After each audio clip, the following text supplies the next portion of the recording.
சங்கர் ஒரு அவுடேட்டான ஆளுங்க. சங்கருக்கு எப்பவுமே சரக்குலாம் கிடையாது, கிரியேட்டிவிட்டிலாம் கிடையாது. இவ்வளோ படம் ஹிட் கொடுத்துருக்காரு. எல்லாமே ஒரே கதை தான். வந்து பிற்படுத்தப்பட்டவரும் ஒடுக்கப்பட்டவருக்கும் இடஒதுக்கீடு கொடுத்ததுனால இந்த கருப்பா குண்டா இருக்கிறவங்க, இந்த சேரி பசங்க இவங்கெல்லாம் சேர்ந்துக்கிட்டு சலுகை அரசியல்வாதிகளோட சேர்ந்துக்கிட்டு அடாவடித்தனம் பண்றாங்க. இதனால வெள்ளையா இருக்கிற ஜாதியை சேர்ந்தவங்கலாம் கஷ்டப்படுறாங்க. இதுதான் அவருடைய எல்லா படமுமே கிட்டத்தட்ட. நான் ஐயரே எம்பி இப்போ என்ன பண்ணாதே, லோகம் பாவம் இல்லையா அப்படின்னு பார்க்குற மக்களுக்கு இவங்கெல்லாம் நல்லவங்களா இருப்பாங்க, இவங்கெல்லாம் பொறுக்கி போயிலாம் இருப்பாங்க. இந்த மைண்ட் செட்டை மக்கள்கிட்ட விதைக்கிறது தான் சங்கர், சுஜாதா அந்த குரூப்புடைய ஆசை. அதைத்தான் 20 வருஷமா அந்த ஒரே கதையை தான் திருப்பி திருப்பி எடுத்துக்கிட்டு இருக்காங்க. பட் இப்போ திமுகவோட கமல்ஹாசன் கூட்டணியில் இருக்கிறப்பயுமே இந்த கதை எப்படி கமல் ஒத்துக்கிட்டாரு?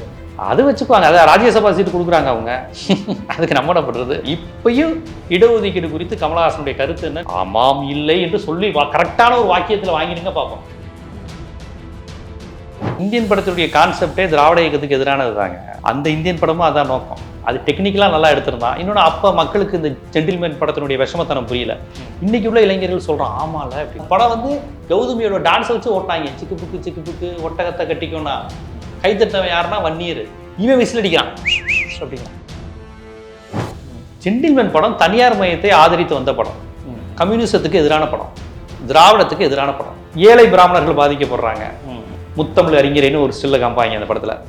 ஒரு ஃப்ளெக்ஸு. அந்த முத்தமிழ் அறிஞர் மூஞ்சி மேலே காரை ஏற்றிட்டு வருவான் சங்கர் படத்தில். அப்படி பூனலை பிடிப்பாங்க, அர்ஜுன் பூனலை கையர்றா. அது வரையும் பொம்பளை பிள்ளை ட்ரெஸ் எல்லாம் கலட்டுவாங்க. அப்பெல்லாம் கோவப்பட மாட்டார் அர்ஜுன். பூனலை பிடிச்சோன்னு கையர்றா அப்படிங்குவாரு, அடிப்பாரு. இதுக்கு இவன் கை தட்டுறான், நாடாரு நாய்க்கிறலாம் சிங். சங்கர் திருப்பி அதே மாதிரி கதை எடுத்து வச்சா பிஜேபி எடுக்க துணிச்சல் இல்லை. பிஜேபி எதிர்த்து என் படம் எடுக்கல. நீ இன்னைக்கு மதம் கடவுளுங்கிற பேரை வச்சு வட இந்தியாவில் நடக்கிற கூத்துக்களை வச்சு என் படம் எடுக்கிறது இல்லை. இப்பயும் மாநில அமைச்சர், மாநில அதிகாரிகள் தப்பு செய்யறாங்க தான் படம் எடுக்கிற ஒழிய ஒன்றிய அரசை வச்சு படம் எடுக்கவே இல்லையா? இன்று ஊழல்ங்கிறது மிகப்பெரிய ஊழல் தாங்க. நிர்மலா சீதாராமன் நீங்க நிதி தர மாட்டேங்கிறாங்க, இது ஊழல் இல்லையா? குப்பை போடுகின்ற ஒரு தொழிலாளி குப்பை போடுறான், கண்ட இடத்துல எச்சி துப்புறான்னு தான் ஃபர்ஸ்ட் சீனே. அப்ப இவங்க புத்தி எங்க இருக்கு பாருங்க. திருப்பி அந்த உழைக்கும் வர்க்கத்தை சேர்ந்தவன், கஷ்டப்படுறவன், அந்த சேரியில் இருக்கிறவன் இவங்களால தான் அந்த நாடு கெட்டு போகுதுங்கிறதா இவங்க திருப்பி இது பொது புத்தியில் அந்த மிடில் கிளாஸ் மேடாமணிக்கு மிடில் கிளாஸுக்கு சரின்னு தோணும். கரெக்டாக சொல்லியிருக்காரு சார். ஒட்டிய இது அப்படின்னு.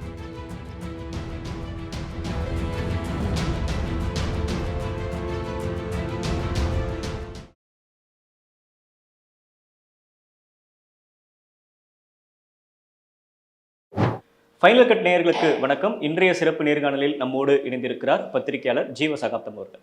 சார் வணக்கம். வணக்கம். இந்தியன் 2 படம் கிட்டத்தட்ட 28 ஆண்டுகளுக்கு பிறகு வெளியாகி இருக்கு. ஒரு படம் வெளியாகிறதும் அதுக்கான விமர்சனங்கள், கலவையான விமர்சனங்கள் வரதை நம்மளால எல்லா படங்களையும் பார்க்க முடியும். ஆனால் ஒட்டுமொத்தமாக சோசியல் மீடியாவில் இந்தியன் 2 இந்த படத்தை யார் எடுத்தது அப்படின்ற மாதிரி கடுமையான விமர்சனங்கள் சங்கர் அவர்கள் மேலேயும் வைக்கப்படுது. கமல் அவர்கள் நடிப்பையுமே இன்ன வரைக்கும் கமல்ஹாசனோட நடிப்பை விமர்சித்து ஒரு கட்டுரைகள் இல்லை மீம்ஸ் வரதெல்லாம் நம்மளால் பார்க்க முடியாது. ஆனால் இப்போ அதுவும் நடக்க ஆரம்பிக்குது. என்ன சொதப்பியிருக்காங்க இந்தியன் 2ல?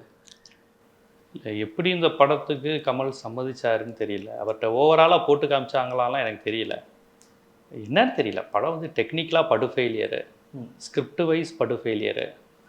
டயலாக்லாம் இவ்வளோ கிரிஞ்சான டயலாக்லாம் கேட்க மாட்டீங்க. கர்மம் இல்லை வர்மம். அவன் ஆடியன்ஸ் சொல்கிறான் இது வர்மம் இல்லை கர்மம் தான் அப்படிங்கிறான். எப்படி இந்த டைலாக்லாம் அவங்க எழுதுற? யார் இது டைலாக்கு இவ்வளவு மோசமாக எழுதுறது என்னன்னு தெரியல. ரொம்ப மோசமாக டைலாக்கு எழுதியிருக்கிறாங்க. நீ சாப்பிட்டு உடம்பு வைக்கலக்கா, பல பேர் சாபத்தினால உடம்பு வச்சுருக்காங்க. என்னடா டைலாக் இது? சான்னு வர்றதுக்காக எதையாவது எழுதுவீங்களா? ரொம்ப ஒஸ்ட்டு டைலாக்கு. இவ்வளோ காமெடியாக கிரிஞ்சு, அதுவும் இப்போல்லாம் கிரிஞ்சு பூமருங்கிற வார்த்தை அதிகம் பேசுகிறாங்க. படம் முழுக்க கிரிஞ்சாக தான் இருக்குது. கிரிஞ்சு பூமராக தான் எடுத்து வச்சுருக்காங்க. கமல் மாதிரி ஒரு மிகப்பெரிய லெஜெண்டு, சங்கர் ஒரு மிகப்பெரிய கமர்ஷியல் டைரக்டர், 2 பேர் இருந்தும் இவ்வளோ ஒரு அபத்தமான ஒரு படத்தை எடுத்து வச்சிருக்கிறாங்க. இந்த படத்தை பார்த்துட்டு சூப்பராக இருக்குன்னு எனக்கு தெரிஞ்சு ஒருத்தர் கூட சொல்ல மாட்டாங்க. சங்கரே சொல்ல மாட்டாரு. என்ன அதில் என்ன மிஸ்டேக் ஆயிருக்கதா பார்க்குறீங்க சங்கரோட டைரக்ஷனில்? சங்கர் ஒரு அவுடேட்டான ஆளுங்க. சங்கருக்கு எப்பவுமே சரக்குலாம் கிடையாது, கிரியேட்டிவிட்டிலாம் கிடையாது. இவ்வளோ படம் ஹிட்டு கொடுத்துருக்காரு. எல்லாமே ஒரே கதை தான். இந்த நாட்டில் வந்து பிற்படுத்தப்பட்டவரும் ஒடுக்கப்பட்டவருக்கும் இடஒதுக்கீடு கொடுத்ததுனால இந்த கருப்பா குண்டா இருக்கிறவங்க, இந்த சேரி பசங்க இவங்கெல்லாம் சேர்ந்துக்கிட்டு சலுகை அரசியல்வாதிகளோட சேர்ந்துக்கிட்டு அடாவடித்தனம் பண்ணுறாங்க. இதனால வெள்ளையா இருக்கிற ஜாதியை சேர்ந்தவங்கலாம் கஷ்டப்படுறாங்க. இதுதான் அவருடைய எல்லா படமுமே கிட்டத்தட்ட. ஜென்டில்மேனா இருக்கட்டும், இந்தியனா இருக்கட்டும், அந்நியனாகட்டும். அந்நியனா இருக்கட்டும், அவருடைய எல்லா படமுமே வந்து இந்த கருப்பா குண்டா இருக்கிற பசங்களாம் ரவுடியா இருக்கான், குறிப்பா வட சென்னையில் இருக்கிறவங்களாம் பொறுக்கியா இருக்கான், இவனுங்களை இட்டு இந்த மிடில் கிளாஸுக்கும் அப்பர் மிடில் கிளாஸுக்கும் ஆபத்து, இதெல்லாம் இந்த இடைநிலை ஜாதியை சேர்ந்தவன்லாம் அயோக்கியத்தவன் ஊழல் பண்றான். இப்போ இடைநிலை ஜாதி தலித்துகள் இவங்களுடைய அட்டுழியம் தாங்க முடியல, இவங்களுக்கு இந்த கருணாநிதி கவர்மெண்ட் இந்த திராவிட கட்சியெல்லாம் இடஒதுக்கீடு கொடுத்து நாட்டை கெடுத்து வச்சிருக்கான், திறமையானவங்கெல்லாம் நாங்கள் என்ன பண்ணுறது, கஷ்டப்படுறோம் அப்படின்னு. இதுதான் ஒன்லைன், அவருடைய எல்லா படத்துடைய ஒன்லைனும் அதுதான். தயிர் சாதம் சாப்பிட்றவா என்னை அடிக்கலாமா அப்படின்னு மாட்டுக்கறி சாப்பிட்றவன்ட்ட கெஞ்சுவார். மாட்டுக்கறி சாப்பிட்ற சாதியினர் வில்லனா இருப்பான், அவன் கொடூரமாக இருப்பான். நான் ஐயரே எம்பி இப்போ என்ன பண்ணாதே, லோகம் பாவம் இல்லையா அப்படின்னு. பார்க்குற மக்களுக்கு இவங்கெல்லாம் நல்லவங்களா இருப்பாங்க, இவங்கெல்லாம் பொறுக்கி போயிலாம் இருப்பாங்க. அப்போ இவங்களுக்கு கவர்மெண்ட் சலுகை கொடுக்குதுப்பா, இவங்க எஸ்சி இல்லை, இவங்கெல்லாம் ஈஸியாக வந்துடுவாங்க, எஸ்சி தேவருக்கெல்லாம் சலுகை கொடுக்குதுல்ல அப்படி. இந்த மைண்ட் செட்டை மக்கள்கிட்ட விதைக்கிறது தான் சங்கர், சுஜாதா அந்த குரூப்புகளுடைய ஆசை. அதைத்தான் 20 வருஷமா அந்த ஒரே கதையை தான் திருப்பி திருப்பி எடுத்துக்கிட்டு இருக்காங்க. ஆனால் 24 வருஷம் கழிச்சு இன்னைக்கு சமூக நீதி ஊடகங்கள், இன்னைக்கு வந்து ஊடகங்கள் பற்றி ஜீவாட்டுடையா இருக்கட்டும், பல்வேறு ஊடகங்கள், உங்களை மாதிரி இளைஞர்கள்லாம் இன்னைக்கு ஊடகத்தில் வரீங்க. ஒரு காலத்தில் உங்களை மாதிரி ஆட்கள் வர முடியாது, ஒரே குரூப்பை சேர்ந்தவங்க தான் வந்திருப்பாங்க.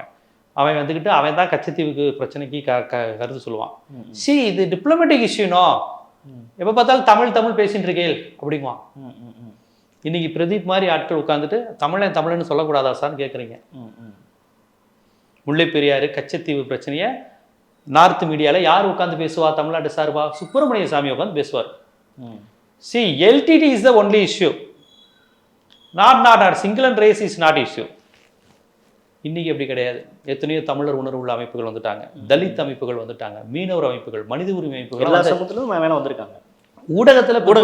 ஊடகத்தில் பிற்படுத்தப்பட்டவர்களும் பட்டியல் சமூகத்தை சேர்ந்தவங்களும் இஸ்லாமியர்களும் பெண்களுமே வந்துட்டாங்க. ஒரு காலத்தில் இப்படி கிடையாது. அண்ணா ஒரு 70 வருஷத்துக்கு முன்னாடி சொன்னார், நடேச ஐயர் பத்திரிகையை படித்த பார்த்தசாரதி ஐயங்கார் நாராயணமூர்த்தி ஐயர் ஏதோ தொழில் தொடங்கி இருக்கிறதா சீனிவாச ஐயங்கார்கிட்ட சொன்னதா இங்கே வந்து குப்புசாமி சாஸ்திரி நம்மகிட்ட சொன்னார் அப்படின்னு அண்ணா ஒரு வரி எழுதியிருப்பார். இதோட அர்த்தம் என்னன்னா, அந்த காலத்தில் பேப்பர் பிரிண்ட் பண்ணுறவனும் ஒரே சமூகத்தை சேர்ந்தவன், அதை படிக்கிறவங்களும் அதே சமூகத்தை சேர்ந்தவங்க, அதை படிச்சுட்டு அவங்க கான்வர்சேஷனும் யார்கிட்ட பண்ணுவாங்க, அவங்க ஆட்கள்கிட்ட தான் பண்ணுவாங்க, அதை 4 பேர் கேட்டு வந்து அவங்க ஆட்கள்கிட்ட பண்ணுவாங்க. ஸோ தமிழ்நாட்டில் 2 விழுக்காடு இருக்கிற ஒரு குறிப்பிட்ட சமூகம் மட்டும்தான் படித்த சமூகமாக இருந்தது, தீர்மானிக்கிற சமூகமாக இருந்தது, அவங்க தான் கருத்தை உருவாக்குவாங்க. ஆனால் இன்று அப்படி இல்லை, மாறி தமிழர்கள் வந்துட்டாங்க, பிற்படுத்தப்பட்டவர்கள், ஒடுக்கப்பட்டவர்கள், இஸ்லாமியர்கள், இது உரிமை, இது மனித உரிமை பேசக்கூடிய இடத்துல வந்துட்டாங்க. ஆனால் சங்கர் இன்னும் அவுடேட் ஆகாமல் அவர் இன்னும் அந்த காலத்திலேயே சுஜாதா காலத்திலேயே இருந்துக்கிட்டு இன்னும் திராவிட கட்சிகளால தான் அந்த நாடு சீரழிஞ்சிச்சு அப்படின்னு படம் எடுத்துக்கிட்டு இருக்காரு. பட் இப்போ திமுகவோட கமல்ஹாசன் கூட்டணியில் இருக்கிறப்பயுமே இந்த கதை எப்படி கமல் ஒத்துக்கிட்டாரு?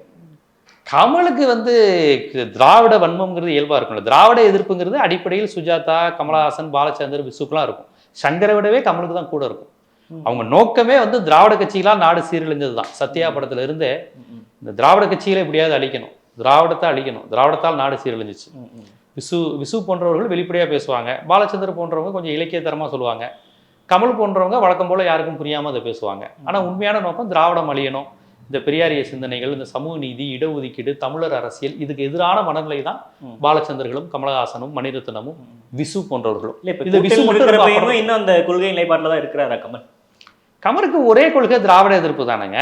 ஆனால் அவங்க கூட்டணியில் இருக்காரு, அது வச்சுக்குவாங்க, அதான் ராஜ்யசபா சீட்டு கொடுக்குறாங்க அவங்க, அதுக்கு நம்ம என்ன பண்ணுறது?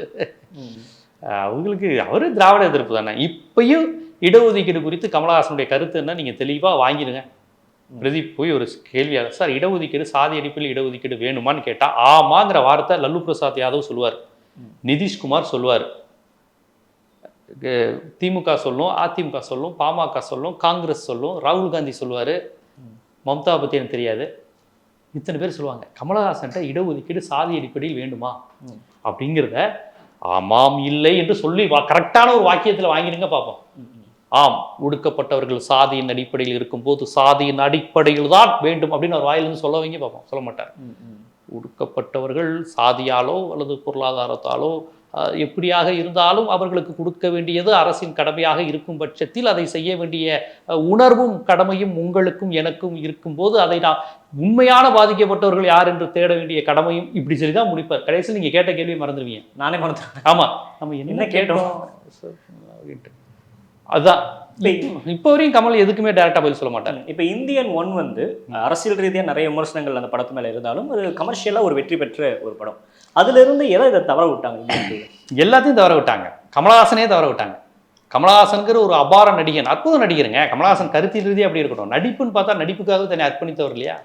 அதுல கமலஹாசன் நடிச்சிருந்தாரு. இதுல யாரோ ஒரு தாத்தா நடிச்சிருக்காரு. தாத்தாவை போட்டு நடிக்க வச்சு மேக்கப்னு போட்டு, ஐயோ பாவங்க கமல் ரசிகர்கள். கடைசி காலத்தில் கமல் ரசிகரும் வயசானவங்களா, கமல் ரசிகர்களும் ஒரு பிபி மாத்திரை சுகர் மாத்திரை போட்டு தான் வருவாங்க. கமல் ரசிகர்கள் 18-20 வயசு பையனா இருக்க வாய்ப்பு இல்லை. அஜித் புசியானதே விஜய் ரசிகருங்கிறாரு, அவரே 50 வயசு கிட்ட இருக்கும் போல அவரே விஜய் ரசிகருங்கிறாரு. அப்போ கமலஹாசன் ரசிகருடைய நிலை யோசிச்சு பாருங்க. சகலகலா வல்லவன்ல விசில் அடிச்ச கமலஹாசன் ரசிகருக்கு வயசு என்ன இருக்கும்? 1980. அப்போ விசில் அடிக்கிறானா 23 வயசு அவனுக்கு. இப்போ அவனுக்கு 63 வயசு. 63 53 இருக்கும். அவன் நிலைமை யோசிச்சு பாருங்க. முடியடியெல்லாம் ஏறி கண்ணாடி போட்டு பேரம் பிறந்திருக்குங்கிற செய்தியெல்லாம் கேட்டு தேட்டரில் வந்து இப்படி உட்காடுறான். அவன் பாவம் கமலுக்காக வந்திருப்பான். அவன் நிலைமை யோசிச்சு பாருங்க. ஏஜ்டு பர்சன் வேற. பட் அவங்க கமல்ஹாசன் ரசிகர்கள் ஒரு விமர்சனத்தை முன்வைக்கிறாங்க. படம் வெளியாகிறதுக்கு முன்னாடியே இந்த படம் வந்து ஒரு பூமர்த்தனமான ஒரு படம், ஃபார்வர்டு மெசேஜ் எல்லாம் படமா எடுத்து வச்சிருக்காங்க அப்படின்னு ஒரு நரேட்டிவ் வந்து செட் பண்ணிட்டாங்க. ஆனால் படம் அந்த அளவுக்குலாம் மோசமா இல்லை அப்படின்றது அவங்க தரப்பு வாதமா இருக்கு. பாவங்க அவங்களெல்லாம் பேசாதீங்க. அவனுக்கு வந்து நீங்க ஒரு இரங்கல் தெரிவிக்க வேண்டிய நிலையில இருக்கிறீங்க. அவனை போய் உங்களுக்கு கூடாது. சரி சரி விடுப்பா சரியாயிரும் அப்படின்னு தான் நீங்க சொல்லணும். கமல் ரசிகர் பாவம். நீங்க அமீர் ஒரு அறிக்கை விட்டுருக்காரு பாத்தீங்களா? லாஜிக்கே. அமீர் எவ்வளவு பெரிய கமல் ரசிகர் தெரியுமா? கமல் வெறியர் அவர். இத்தனைக்கும் அவருடைய தமிழர் அரசியல், அவர் திராவிட ஆதரவாளர், தமிழ் உணர்வாளர். கமலஹாசன் தமிழர் அரசியலுக்கு எதிரானவர் தான். காவிரி பிரச்சனை, முல்லை பெரியார் எதுலையுமே தமிழர்களுக்கு சாதகமாக பேச மாட்டார். ஈழ அரசியல் எல்லாத்துலேயுமே அவங்களாம் அதிகார மையத்துக்கு டெல்லியினுடைய குரலை தான் கமல் ஒழிப்பார். அதெல்லாம் அமீருக்கு தெரியும். இருந்தாலும் நடிகன்கிற அடிப்படையில் ஒரு சிறுபான்மைகளுக்கு எதிராக படம் எடுத்தாலும் நடிகருங்கிற அடிப்பில் கமலை விரும்புவார் அமீர். அமீர்கிட்ட கேட்பேன், கமல் எனக்கு ரொம்ப பிடிக்கும்வார் அமீர். அப்பேற்பட்ட அமீரை ஆள வச்சுட்டாரு தாத்தா. விரும்பாண்டி படத்துக்கு தன்னுடைய ராம் பட ஷூட்டிங்லேருந்து கொடைக்கானலேருந்து மதுரை சிந்தாமணி தேட்டரில் வந்து விசில் அடித்து படம் பார்த்தாருங்க. அவருடைய கெரியர் அது. வளர்ந்து வரக்கூடிய இயக்குனருக்கு ஒரு தயாரிமான படம். எங்கடா அமீரை காணோம்னா கொடைக்கானல் வந்து இறங்கி மதுரைக்கு வந்து ஓப்பனிங் சீனில் ஆடிக்கிட்டு இருக்காரு அமீர். அவ்வளோ விரித்தனமான ரசிகர் அமீர். இன்னைக்கு போட்டார் என்னடா படம் அப்படின்னு. இத்தனைக்கு சினி ஃபீல்டில் இருக்கக்கூடிய ஒருத்தர் அவரே கதறார். இப்போ ஒரு பேச்சு இருக்கு அரசியல் சினிமாலையுமே. பார்ட் 2 வந்துச்சு அப்படின்னாலே அந்த படத்தை வந்து இனிமேல் பார்க்கவே கூடாது அப்படின்ற மாதிரி அந்த அளவுக்கான ஒரு கசப்பான உணர்வுகளை கொடுத்துருச்சா இந்தியன் 2? இல்லைங்க, இந்த படம் வந்து ஒரு எரர், அவ்வளோதான். சிஸ்டம் ஒர்க் பண்ணிகிட்டே இருக்கீங்க, எரர் ஆயிடுச்சு என்ன பண்ணுவீங்க? திருப்பி இது எரர். என்ன எடுத்தாங்க என்ன? எவனுமே நடிக்கல படத்தில், எவனுக்கும் நடிக்க தெரியல. இல்லை பெரிய பெரிய ஸ்டார்ஸ் தான் வந்திருந்தாங்க. யாருக்கும் பாபி சிம்ஹால வந்து எல்லாரும் பெரிய பெரிய ஸ்டார்ஸ் தாங்க. பாபி சிம்ஹா அவர் கார்த்தி சுப்ராஜ் படத்தில் நடிக்கிற மாதிரியே நடிக்கிறார். அந்த ரஜினி மாதிரியே நிற்கிறது. அவரை நான் பிடிக்க விட மாட்டேன் அப்படின்னு அவர் முடியே நடிச்சாரு. கமல் படத்தில் அவர் வேறு ரஜினி ரசிகர் மாதிரியே பண்ணிக்கிட்டு இருக்காரு. பாவங்க, கமலுக்கு இப்படி ஒரு நிலை கிடையாது. கமல்லாம் எவ்வளோ பெரிய நடிகர். பாவம், உண்மையில வருத்தமாக இருக்குது. இப்போ ரஜினி கமல் அந்த ஒப்பீடு ஒன்று இருக்குது. இப்போ எக்ஸாம்பிள் ரஜினிக்கு ஒரு சில படங்கள் சரியாக போகாதப்ப ஜெயிலர் அப்படின்னு ஒரு படம் ஒரு புது இயக்குனர் நெல்சன் வந்து அப்போ தான் வளர்ந்துட்டு இருக்க இயக்குனர் வச்சு ஒரு பெரிய ஹிட் எடுக்கிறாரு. கமல்ஹாசனுக்கும் விக்ரம் அப்படின்ற ஒரு ஹிட் வந்துச்சு. கிட்டத்தட்ட அப்போ 2 பேரும் எப்பா பழைய ஆட்கள்லாம் வந்துட்டாங்க, என்ன இருந்தாலும் ஆக்டிங் தானே. நீங்கள் சொன்ன மாதிரி கமல் வந்து ஒரு பெரிய நடிகர், அவரை நம்ம குறை சொல்லவே முடியாது. பட் இந்த ஒரு ஒப்பீடு எப்படி அவங்க எப்படி ஒரு கதையை தேர்வுல இருந்து கமல்ல இருந்து எப்படி பார்க்குறாங்க அந்த கதை தேர்வுகள்? இல்லை, இந்தியன் படமே, இந்தியன் படத்துடைய கான்செப்டே திராவிட இயக்கத்துக்கு எதிரானது தாங்க. வாரிசு அரசியல், இது ஊழல் வாங்குறது, ஐஏஎஸ் அதிகாரிகள் ஊழல் வாங்குறாங்க. இவங்க கான்செப்டே வந்து தமிழ்நாட்டினுடைய இந்த சமூக நீதி கட்டுமானத்தை அழிக்கிறது தான் இந்த சுஜாதா சங்கர் வகையாளுடைய நோக்கம். அந்த இந்தியன் படமும் அதான் நோக்கம். அது டெக்னிக்கலாக நல்லா எடுத்திருந்தான். இன்னொன்று அப்போ மக்களுக்கு இந்த ஜென்டில்மேன் படத்தினுடைய விஷமத்தனம் புரியல.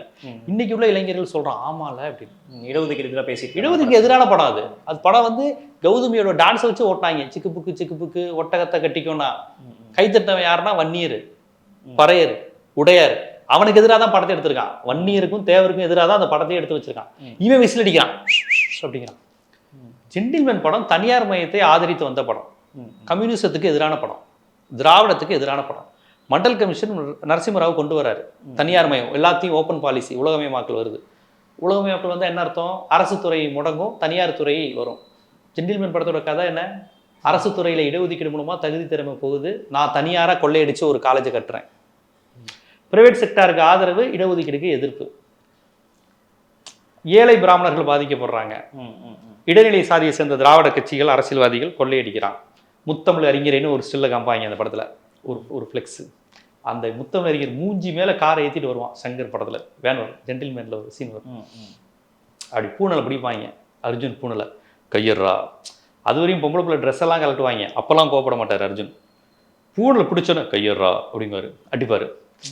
இதுக்கு இவன் கை தட்டுறான், நாடாரு நாய்க்கிறலாம். ஏதாவது புரிஞ்சு கை தட்டுறீங்களா? இப்படி இருந்த கூட்டம் இப்ப இல்ல. அது கமல். அதாவது இன்னைக்கு ஊடகங்கள் தமிழ் உணர்வை பேசுறோம், தமிழர்களுக்கான ஊடகம்னு சொல்லி ஜீவா டுடே இன்னைக்கு ஜெயிச்சுக்கிட்டு இருக்கு. சமூக நீதி ஊடகம்னு சொல்லி வர்றோம். முதல்ல நாங்கள் இப்படி கேட்டா இடஒதுக்கீடுனால தானே தகுதி திறமை போகுது, ஸ்கூல்ல கேட்கக்கூடாது, எஸ்சி எல்லாம் முன்னேறிட்டு போறாங்க, இப்படி இப்ப பேசுறது இல்லை. இப்ப புரிஞ்சுக்கிட்டான், இடஒதுக்கீடு பிற்படுத்தப்பட்டவர்கள் எல்லாருக்கும் இருக்குன்னு புரிஞ்சுக்கிட்டான். சங்கர் திருப்பி அதே மாதிரி கதை எடுத்து வச்சா அவரால் அப்படியும் எடுக்க முடியல. பிஜேபி எதிர்த்து எடுக்க துணிச்சல் இல்லை. பிஜேபி எதிர்த்து என் படம் எடுக்கல. நீ இன்னைக்கு மதம் கடவுளுங்கிற பேரை வச்சு வட இந்தியாவில் நடக்கிற கூத்துக்களை வச்சு என் படம் எடுக்கிறது இல்லை. இப்பயும் மாநில அமைச்சர் மாநில அதிகாரிகள் தப்பு செய்யறாங்க தான் படம் எடுக்கிற ஒழிய ஒன்றிய அரசை வச்சு படம் எடுக்கவே இல்லையா? பட் இன்னொரு விமர்சனம் முடியாது, தமிழ்நாட்டை பத்தி எடுக்காம மற்ற ஸ்டேட் போய் எடுத்திருக்கீங்க, மற்ற ஸ்டேட்ல தான் ஊழல் நடக்குதா, இப்ப தமிழ்நாட்டில் நடக்கலையா அப்படின்ற ஒரு வாதம். தமிழ்நாட்டையும் காமிச்சிருக்காருல்ல, தமிழ்நாட்டில் ஏதோ ஒரு ஸ்டேட் செக்ரட்டரி இது தமிழ்நாட்டையும் காமிச்சிருக்காரு. நான் என்ன கேட்கிறேன், இன்று ஊழல்ங்கிறது மிகப்பெரிய ஊழல் தாங்க. நிர்மலா சீதாராமன் நீங்க நிதி தர மாட்டேங்கிறாங்க, இது ஊழல் இல்லையா? குப்பை போடுகின்ற ஒரு தொழிலாளி குப்பை போடுறான், கண்ட இடத்துல எச்சி துப்புறான்னு தான் ஃபர்ஸ்ட் சீனே. அப்போ இவங்க புத்தி எங்கே இருக்கு பாருங்க. திருப்பி திருப்பி அந்த உழைக்கும் வர்க்கத்தை சேர்ந்தவன், கஷ்டப்படுறவன், அந்த சேரியில் இருக்கிறவன், இவங்களால தான் அந்த நாடு கெட்டு போகுதுங்கிறதா இவங்க திருப்பி திருப்பி. இது பொது புத்தியில் அந்த மிடில் கிளாஸ் மேடாமணிக்கு மிடில் கிளாஸுக்கு சரின்னு தோணும். கரெக்டாக சொல்லியிருக்காரு சார். ஒட்டியே இது அப்படின்னு புரியுதுங்களா? லக்ஸரி லைஃப் வாழ்றவங்க இங்கே ஒட்டுமொத்த மாநிலங்கள் நிதியையும் ஒரு குறிப்பிட்ட டெல்லி வச்சுக்கிட்டு தராமல் இருக்கியா, இது ஊழல் இல்லையா? கோவிலுக்குள்ள ஒரே ஒரு ஜாதிக்காரன் மட்டும் தான் கருவறைக்குள்ள போகணும், மற்றவெல்லாம் வெளியே நிற்கணுங்கிறீங்களே, இது ஊழல் இல்லையா? பேச சொல்லுங்க பாப்பா அவங்கள. ஏன் அதை பேச மாட்டேங்கிறீங்க? அதுதானே சார் ஊழல். மற்ற எல்லா நாட்டிலையும் இப்படி ஒரு ஊழல் இருக்காது. இங்கே மட்டும் தானே ஜாதிங்கிற ஊழல் இருக்கு, கருவறைங்கிற ஊழல் இங்கே இருக்குல்ல, டெல்லிங்கிற ஊழல் இருக்குல்ல, மாநிலங்களுக்கு நிதி தராத ஊழல். இந்த ஊழலை பற்றி பேசுங்க. திருப்பி திருப்பி துப்புரவு தொழிலாளி எச்சி துப்பிட்டான், நாடு அசிங்கமா இருக்கு அப்படின்னு தான் படம் எடுக்கிறீங்க. அதனால படம் திரைக்கதையை விட அதில் இருக்கக்கூடிய அந்த வசனங்கள், பொலிட்டிக்கல் ஸ்டேட்மெண்ட், இதுதான் ஒரு பெரிய தாக்கத்தை வந்து இங்கே தமிழ்நாட்டில் ஏற்படுது. அதனால தான் படம் வந்து அந்த அளவுக்கு ஏற்கத்தக்க படமா இல்லையா? படத்தில் டயலாக்கும் இல்லையே, வசனம் எதுவுமே இல்லையே. இந்த மியாவ் அப்படிங்கிறாரு ஒரு சீனில் கமல். மியாவ் ஃபஸ்ட்டு ஸ்டார்டிங்கில் மியாவ் அப்படிங்குவார். பாபா படம் ஓப்பனிங்கில் ரஜினி ஒன்று சொல்லுவார், புர்ரா அப்படிங்குவார். தெரியுமா பாபா படம் பார்த்தீங்களா? ஃபஸ்ட்டு பாட்டு ஒரு டிப்பு டிப்பு டிப்பு டிப்பு டிப்பு குமாரி அப்படின்ட்டு ஓப்பனிங்கில் ரஜினி அப்படி இப்படி காமிப்பாங்க. ரஜினியை காமிக்க போகிறாங்க நினச்சா டக்குன்னு கவுண்ட் பண்ணி காமிப்பாங்க. அது பெரிய இதாக ஒரு படத்தில் மனிதன் படத்தில் ரஜினியை ஓப்பனிங் காமிப்பாங்க பார்த்தா சிந்தியில் காமிப்பாங்க, தேட்டரில் டென்ஷன் ஆனாங்க. அது மாதிரி ரஜினியை காமிக்க போகிறாருங்கிறப்ப ஏதோ கவுண்ட் பண்ணி காமிக்கிற மாதிரி காமிச்சிட்டு ரஜினியை காமிப்பாங்க பாபாவில். அவர் நின்றுக்கிட்டு இருப்பார் அப்படி, ஓம் சாந்தி அப்படின்னு கேமரா பேனில் போயிட்டு வரும். ரஜினியை க்ளோஸோவில் காமிச்சோன்னே ப்ரா அப்படிங்குவாப்ல. அப்போ சொன்னாங்க ரிசல்ட் இதானா தலைவான்னு. அதே மாதிரி பாபா ஃபெயிலியர். ரஜினியை க்ளோஸ்அப், ரஜினி மேக்கப்லாம் சரியாக பண்ணாமல் முதலெல்லாம் ஒரு மாதிரி இருக்கும். அதுக்கப்புறம் தான் சந்திரமுகியில் ஆள் சூப்பராக இருந்தார். அது மாதிரி கமலஹாசன் இந்த படத்தில் ரிசல்ட் சொல்லிட்டாரு, மியாவ் அப்படிங்குவார். ஓப்பனிங்லேயே சொல்லுவார், வந்த உடனே ஏர்போர்ட்லேயே எதுவும் சொல்லுவார், மியாவ் அப்படிங்குவார். 2 தடவை சொல்லுவார். படம் வந்த புதுசில் சொல்லுவார் மியாவ், படம் டுபாகூர்னு, கடைசியும் சொல்லுவார் மியாவும். அதுவே ரிசல்ட் அதான். இந்தியன் 3 எடுக்கிறதுக்காக தான் இந்தியன் 2 எடுத்தோம் அப்படின்னு கொஞ்சம் வெயிட் பண்ணா இந்தியன் 3 பார்த்துடலாம். இந்தியன் 3 பார்க்கறதுக்கு ரசிகர்கள் உயிரோடு இருக்கணும்ல. இந்தியன் 3 நல்ல படம், அதுக்கு இடையில ஒரு அறுவை படங்கிறீங்க. இதுல கொண்டுட்டதுக்கு அப்புறம் அவன் எங்க ஒரு பாதாளத்தை தாண்டா பூஞ்சோலை காத்திருக்குங்கிறீங்க. பாதாளத்துக்குள்ள வரும்போதே அவன் செத்துருவானே. இப்போ ஒரு படம் வந்து வெளியாகி மக்கள் தேட்டருக்கு போய் அந்த படத்தை ரிசீவ் பண்ணி அது நல்ல படமா இல்லையா அப்படின்றத அதை மக்கள் முடிவு பண்ணுவாங்க. ஆனால் இப்போ இருக்க சோசியல் மீடியாஸ் எல்லாம் மீம்ஸ் போட்டே வந்து ஒரு படத்தை காலி பண்ணிடுறாங்க. 4 மணி நேரத்துலேயே அந்த படத்தை பற்றி எல்லா ரிசல்ட்டும் வந்துடுது. இந்த படத்தை அதிகமாக ஹேட்டர்ஸ் தான் வந்து இந்த படத்தை இது பண்ணுறாங்க அப்படின்ற மாதிரி ஒரு பார்வை முன்வைக்கப்பட்டு அப்படி திட்டமிட்டு பண்ணால் தெரிஞ்சிருங்க. இப்போ பாபா படம் ஃபெயிலியர் ஆனோன்னா ரஜினிகாந்த் அது வரையும் யாருமே ஓட்டினது கிடையாது பெருசாக. பாபா படத்துக்கு பிறகு ஓட்ட ஆரம்பிச்சாங்க. சந்திரமுகியில் அவர் ஜெயிச்சிட்டார்ல, சந்திரமுகி ஏன் அப்படி ஓட்டலை? சந்திரமுகி இது தேட்டரில் கடைசியாக ரொம்ப நாட்கள் ஓடின படம் சந்திரமுகி தான். இன்னைக்கு வரையும் ரெக்கார்டு. அவர் முக்கியமான ரோல், ஜோதிகாவுக்கு முக்கியமான ரோல் கொடுத்துட்டு அவர் இன்னும் சொல்லுவார், வடிவேலையும் ஜோதிகாவும் ஃபஸ்ட்டு புக் பண்ணுங்கலாம் கேட்டார். அந்த அளவுக்கு படம் வந்து ஹிட் ஆச்சு. அந்த படத்தை ஓட்ட முடியலையே. இப்போ அண்ணாத்தையே ஓட்ட தானே செஞ்சாங்க. அண்ணாத்த படத்தை ரஜினி ரசிகரே பார்க்க முடியாதுல்ல. பாட்ஷா ஓட்ட மாட்டாங்க, படையப்பா ஓட்ட மாட்டாங்க, ஏன் பேட்டை நல்லா தான் இருந்தது, பேட்டையை சில பேர் ஓட்டுனாங்க, ஆனால் படம் நல்லா தான் இருந்தது, மக்கள் பார்த்து ரசிக்க தான் செஞ்சாங்க பேட்டையை. அது சும்மா படம் இது பண்ணணும்னு சொல்கிறாங்க. இது எனக்கு ஹேட்டர்ஸ் இருக்குது, எனக்கு வந்து ரசிகர்களை குறி வச்சு கமல் அடிச்சிருக்காரு. இத்தனை வருஷமாக எனக்கு ரசிகனாக இருக்கல அப்படின்னு சொல்லி அவனை அடி நடிச்சிருக்காரு. அரசியல் ரீதியாகவும் தோத்து ஏதாவது கடைசியில் ஏதாவது ஒரு ராஜ்யசபா சீட்டு கொடுங்கிற ரேஞ்சுக்கு வந்து நின்ட்டார் பாவம். இப்போ அவர் சினிமாலேயும் இப்படி ஒரு படத்தை கொடுத்து ஒரு ஃபெயிலியரை வச்சுட்டாரு. ரொம்ப வருத்தமாக இருக்குது. ஓகே, இப்போ நிறைய விஷயங்கள் பகிர்ந்துக்கிட்டீங்க. குறிப்பாக இந்தியன் 2, இந்தியன் 3 வரைக்கும் என்ன நடக்க போகுது அப்படின்னு நம்ம பார்க்க தான் போகிறோம். நேரம் கொடுத்தமைக்கு நன்றி. தேங்க்யூ.